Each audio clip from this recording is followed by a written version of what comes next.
ჩამოხვედით უკვე ამერიკაში, კეთილი იყოს თქვენი ფეხი და ეს იქნება იმ ვიდეოს მეორე ნაწილი, სადაც ვისაუბრებ პირველ ნაბიჯებზე უკვე ამერიკაში. ჩემს Facebook გვერდზე შეგიძლიათ ნახოთ ალბომი, სადაც არის თავმოყრილი ჩემი ყველა ვიდეო რჩევებთან დაკავშირებით. იქ შეგიძლიათ ნახოთ ასევე ამ ვიდეოს წინა ნაწილი და აქაც გავიმეორებ, რომ მე არ ვარ არაფრის სპეციალისტი, უბრალოდ ჩემს გამოცდილებას გიზიარებთ და არც ერთი რჩევა არ მიიღოთ ისე, რომ ეს არის სტანდარტი და ზუსტად ასე ხდება, როგორც გადამხდავ თქვათ მე. ძალიან ბევრი რამ ინდივიდუალურია, მაგრამ საერთო ჯამში ეს რჩევები აუცილებლად გამოგადგებათ, თუ არა და არ დაგაზიანებთ მაინც. მესაზღვრეს უნდა მიაწოდოთ სრული და ზუსტი მისამართი, სადაც მოგივათ თქვენთვის მნიშვნელოვანი დოკუმენტები, როგორიცაა სოციალური ნომერი და თქვათ მწვანე ბარათი. მისამართი უნდა შეიცავდეს ზიპს, ქალაქს, სახლის ნომერს, აპარტამენტის ნომერს, კუჩის სახელს და ასე შემდეგ სრული სიზუსტით. თუ სახლი წინასწარ იქირავეთ, როდესაც ჩაიბარეთ და ხელშეკრულებას გააფორმებთ, მოგიწევთ დარეკოთ რომელიმე კომუნალურზე, რომ დადგეთ აბონენტად, მაგალითად დენზე, ამას აგენტიც გეტყვით, მაგრამ მოგვიანებით გაიგებთ, რატომ გეუბნებით მე. თუ ბავშვები გყავთ სკოლაში დასარეგისტრირებელი, მოგთხოვენ აუცილებლად მისამართის პრუფს, ანუ მტკიცებულებას, რომ იმ მისამართზე ნამდვილად ცხოვრობთ. იმიტომ რომ მოგეხსენებათ, რომ სკოლებში ზიპის მიხედვით არეგისტრირებთ ბავშვებს. ქირის ხელშეკრულებას პრუფად აღარ იღებენ, ლოს-ანჯელესში ყოველ შემთხვევაში, და გთხოვენ რომელიმე ბილს, დენის, გაზის, წყლის ან ნებისმიერს, რომელიც ჯერ რა თქმა უნდა არ გექნებათ, იმიტომ რომ თვე არ გასულა და გადასახედი არაფერი გექნებათ. ამიტომ შეგიძლიათ მიხვიდეთ ნებისმიერ მათგანის ოფისში და სთხოვოთ, მოგცემენ ბეჭდიან ფურცელს, სადაც ეწერება, რომ თქვენ უკვე ნამდვილად ამ მისამართზე ხართ აბონენტი, იმიტომ რომ დარეკეთ გუშინ ან გუშინ. ამ ფურცელს მიიტანთ სკოლაში და მიიღებენ როგორც პრუფს. სოციალურ ნომრებს როდის მიიღებთ, ეს ვადები ძალიან ინდივიდუალურია, მაგრამ მე და ორ ჩემს მეგობარს მოგვივიდა 7-8-9 დღეში დაახლოებით, ხოლო მწვანე ბარათები მოვიდათ 2 კვირაში ჩამოსვლიდან. ანუ სოუშალი და მწვანე ბარათი მოგივათ თვითონ, არ დაჭირდება თქვენი დარეკვა ან სადმე მოთხოვნა. რა თქმა უნდა გულისხმობ ხალხს, ვისაც მწვანე ბარათი მოგებული აქვს. სხვა შემთხვევაში ოჯახს განხილიანებით თუ ქორწინებით თუ სხვა кейსით მოდიხართ, უკვე ინდივიდუალურია მწვანე ბარათის საკითხი, ხოლო ვისაც მოგებული აქვს, თავისთვის ავტომატურად მოვა მითითებულ მისამართზე. რაც შეეხება სამედიცინო დაზღვევას, მოგიწევთ მისვლა მედიკალში და დაზღვევის ბარათებიც რამდენიმე დღეში ან კვირაში მოდის. დაგჭირდებათ რა თქმა უნდა აქაურ ტელეფონის ნომრები, შეგიძლიათ ნებისმიერ ოფისში, T-Mobile, Verizon, Spectrum თუ რომელსაც აირჩევთ თქვენი საჭიროების მიხედვით, შეგიძლიათ დაგუგლოთ ან ChatGPT-ს კითხოთ, ან რამდენიმეში მიხვიდეთ და თქვენ თვითონ ადგილზე გადაწყვეტოთ რომელი გაწყობთ. არ სჭირდებათ წინასწარ აპოინტმენტის ჩანიშვნა, ნებისმიერ ოფისში შეგიძლიათ მიხვიდეთ და ძალიან მარტივად აიღოთ ახალი ტელეფონის ნომრები. რაც შეეხება საბანკო ანგარიშს, Google-ში ჩაწერთ Make an appointment და ნებისმიერ ბანკს, აირჩევთ თქვენთვის სასურველი პირველივე შესაძლო დროს და იმ დროს გამოცხადდებით იმ კონკრეტულ ბანკში. მაგრამ სანამ სოციალური ნომრები მოგივათ, Chase-მა არ გაუხსნა ანგარიში, ამიტომ გირჩევთ, რომ appointment-ი გააკეთოთ Bank of America-ში ან Wells Fargo-ში, იმიტომ რომ Wells Fargo-მ გაუხსნა ჩემს მეგობრებს რამდენიმე დღის წინ სოციალური ნომრის გარეშე. მიიტანთ პასპორტს და ძალიან მარტივად გაგიხსნიან checking accounts, რის შემდეგაც რამდენიმე დღეში სახლში მისამართზე მოგივათ თქვენი საბანკო ბარათი, debit ბარათი. რაც შეეხება საკრედიტო ბარათს, თქვენი თანხის დადება მოგიწევთ თავიდან, ეს ბარათიც რამდენიმე დღეში მოგივათ სახლში და რაღაც პერიოდი დაგაკვირდებიან, როგორია თქვენი პასუხისმგებლობა, გადახდისუნარიანობა და უკვე თვითონ შემოგთავაზებენ თავიანთ თანხას და ასე აგეწევათ credit score-ი. მართვის მოწმობა.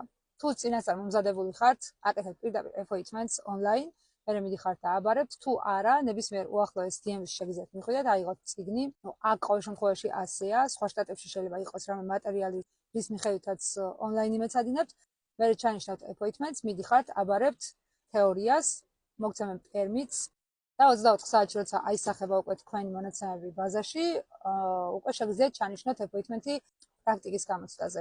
თუ კი დარწმუნებული ხართ თქვენს თავში და ფიქრობთ, რომ შეძლებთ ჩაბარებას, ერთი თეორიით 3 უფასო მცდელობა გაქვთ პრაქტიკაზე და შეგიძლიათ სცადოთ. ხოლო თუ კი დაგჭირდებათ მეორე ან მესამე გასვლა, ჩემი რჩევა იქნება, რომ ვინმე ინსტრუქტორი აიყვანოთ, გადაიხადოთ იმ 1 საათის, იმიტომ რომ მას შეუძლია ზუსტად იმ გზაზე გატაროთ, სადაც გამოცდა ბარდება, აგიხსნათ ის რაღაც ელემენტარულები, რაც ჩვენგან ცოტათი განსხვავებულია და ეს ძალიან დაგეხმარებათ, რომ შემდეგ ცდაზე უკვე ჩააბაროთ. მე ძალიან მრცხვენია, მაგრამ 14 წელი გამოცდილება მქონდა, თანაც საქართველოში ვასწავლდი მართვის მოწმობის თეორიას და აქ 3 ჯერ ჩავიჭერი პრაქტიკაზე, იმიტომ რომ ჩემო ფარმა მითხრა ისე იარე, როგორც გზაზე დადიხარო და ეგრე რო ვიარე, ჩემი გამოცდელი გათეთრებული იყო, როცა დავაბრუნე და ამიტომ ისე ნოივლით, როგორც გზაზე დადიხართ დიდი ხნის გამოცდილი მძღოლები, მით უმეტეს საქართველოში. რაც შეეხება სამსახურებს, პირველ ეტაპზე ალბათ ყველაზე მარტივი არის მაინც კურიერობა, delivery, Uber-ი, DoorDash-ი, Grab-ი, Amazon და ასე შემდეგ, მაგრამ სოციალური ნომრების მოსვლამდე აკაუნტებს ვერ გახსნით. რეგისტრაციის შემდეგაც ზოგიერთმა მაგთგანმა შეიძლება wait-list-ში ჩაგაგდოთ და რამდენიმე დღე ან კვირა ან თვე დააგვიანდეს. ამიტომ გირჩევთ ყოველთვის, რომ რამე პროფესია, ხელსაქმე წამოიღოთ. ეს იქნება თმა, ფრჩხილი, მეიქაპი, კერვა, წერწვა, რაც შეგიძლიათ, ისეთი რომ სახლიდანვე დაიწყოთ თავიდან მუშაობა. ასევე ძიძად, მომვლელად, დალაგებებზე არის ამერიკული სააგენტოები ლოს-ანჯელესში და კიდევ ვიტყვი, რომ მე მხოლოდ ლოს-ანჯელესში ვცხოვრობ, რაც ჩამოვედი და სხვაგან გამოცდილება არ მაქვს. მიდიხართ, ითხოვთ თქვენთვის სასურველ სამსახურს, ეს იქნება მთელი დღე, ნახევარი დღე, ძიძა გინდათ, ლოგინად მყოფი მოხუცი გინდათ, რაასაკის ბავშვი გინდათ და ასე შემდეგ. მერე გაივლის background check, სადაც მოწმდება თქვენი კრიმინალური წარსული, ნასამართლეობა და ასე შემდეგ. ამის შემდეგ სამედიცინო მარტივი ტესტებია და როგორც კი გამოჩნდება თქვენთვის მორგებული სამსახური, აუცილებლად დაგეკონტაქტებიან. თუ რა თქმა უნდა, დააკმაყოფილებთ მოთხოვნებს. ასევე არსებობს აპლიკაცია Nextdoor, სადაც იდება პოსტები თქვენს არეაში სიახლეებთან დაკავშირებით და ასევე იდება ხოლმე ვაკანსიები. ამიტომ ეგეც გადმოწერეთ. კიდევ არსებობს ეგეთი აპლიკაცია Care.com, რაზეც მიდევს ვიდეო და იქნებ ეგეც დაგეხმაროთ. და ბოლოს მოტივაციისთვის გეტყვით, რომ ერთი თვის წინ ჩამოვიდა ახალგაზრდა წყვილი, მწვანე ბარათით, 30 წლის თოქმარია, მათთვის პირველი ემიგრაციაა. და რომ ვუყურებ მათი განვითარების ტემპს, ცოტა არ იყოს გაოცებული ვარ. ბინა და მანქანა იქირავეს საქართველოსთან. რამდენიმე დღეში აიღეს ტელეფონის ნომრები, გახსნეს საბანკო ანგარიშები, გააკეთეს დაზღვევა, მოვიდათ სოუშელები, მწვანე ბარათები და სამსახურიც კი იშოვეს გონი ჩამოსვლიდან 10 დღეში. ანუ დღის განმავლობაში რამდენიმე საქმეს აგვარებდნენ და ამ ერთ თვეში იმდენი პროგრესული ნაბიჯი აქვს გადადგმული, რაშიც ხალხს ზოგჯერ 1 წელი ეხარჯება. ამიტომ კიდევ გეუბნებით, რომ ყველაფერი დამოკიდებულია თქვენს მონდომებაზე, მოტივაციაზე, შრომის უნარზე და გონებაზე და აქ გვხვდებათ ყველა შესაძლებლობა იმისთვის, რომ წარმატებას მიაღწიოთ. მით უმეტეს თუ ენა იცით, დოკუმენტები გაქვთ და წინასწარ ცდილობთ, რომ გარკვეულად და ორგანიზებულად წამოხვიდეთ. მოკლედ წარმატებებს გისურვებთ. ვისაც მეტი გამოცდილება გაქვთ, მით უმეტეს სხვადასხვა შტატებში, დაუწერეთ კომენტარებში რჩევები მომავალ ემიგრანტებს, ხოლო ვისაც მეტი რამ გაინტერესებთ და კითხვები გაქვთ, დაწერეთ და თუ ვიცით გიპასუხებთ.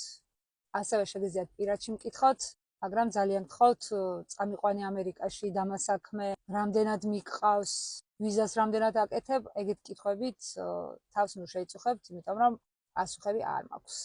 წარმატებები.